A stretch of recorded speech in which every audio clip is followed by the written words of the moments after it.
Alright, so what we are starting today is equations as functions. Functions can also be represented by an equation or rule.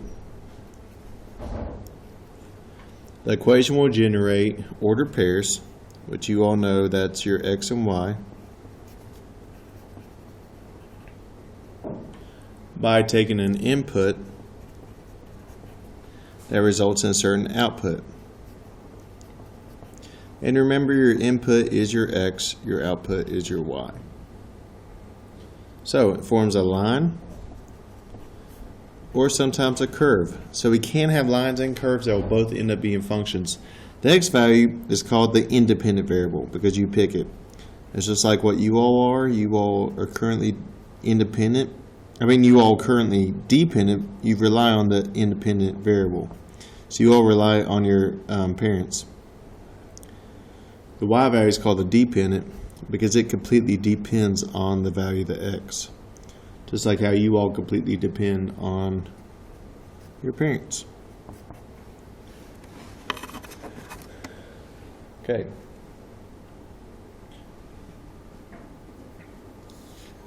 So these look a lot harder than they really are. All you have to do for these is you plug the x value into the equation. So this first one we're going to think of y equals 5 plus 4. What's 5 plus 4? Or negative 5 plus 4. What's negative 5 plus 4? Well, that is negative 1. And y equals negative 4 plus 4. Because we're plugging that into there. That would be 0. And then I'll just kind of squeeze in here. Negative 2 plus 4. That would be 2. 0 plus 4 would be 4. Then you just plot the points. Negative 5, 1, 2, 3, 4, 5. Negative 1. Next we have negative 1, 2, 3, 4, 0. Negative 2, 2. 0, 1, 2, 3, 4. Connect your dots and make your lines. So all these answers should give you a line or a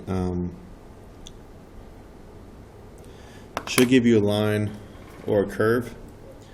Now I also want to show you all another trick. You can also use Desmos for this. So I'm just going to pull up Desmos on my phone just so you can see this. You can actually type in the exact equation. If you don't want it, you could do 3/4 times negative 4 minus 2. 3/4 times 0 minus 2, 3/4 times 4 minus 2, so on and so forth.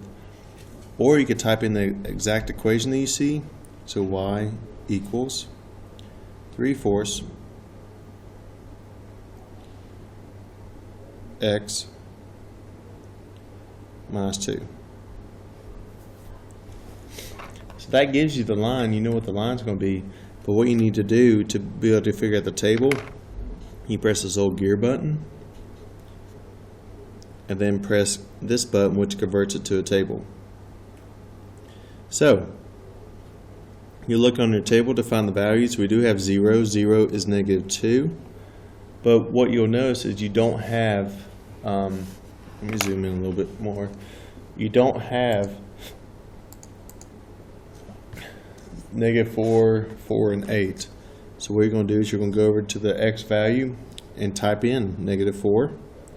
Okay, so that told you it was negative 5. You go to the next one, type in our next x value that we need, 4. And that's going to tell you it's 1. Our next one is 8. And that's going to tell you it's 4. So guys, that's so much quicker. If you just want to use Desmos, you can literally just convert it to table and then plot your points. So whichever way you prefer, go for it.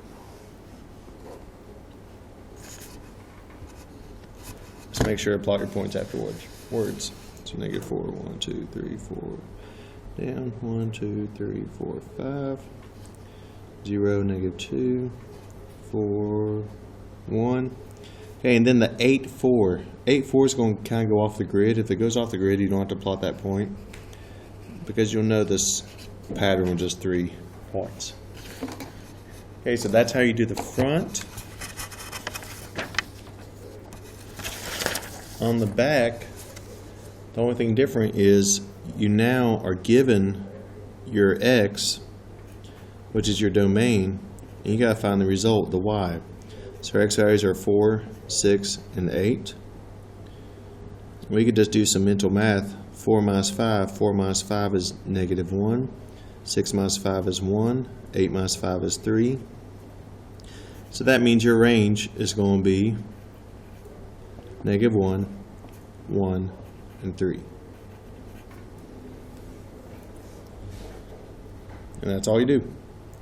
So with the range, just make sure you don't ever repeat your numbers. So if we had multiple 3s, we would only put it once. If we had multiple 1s, we would only put it once. And that's all you do for this. So this is a pretty easy unit. Now go to town.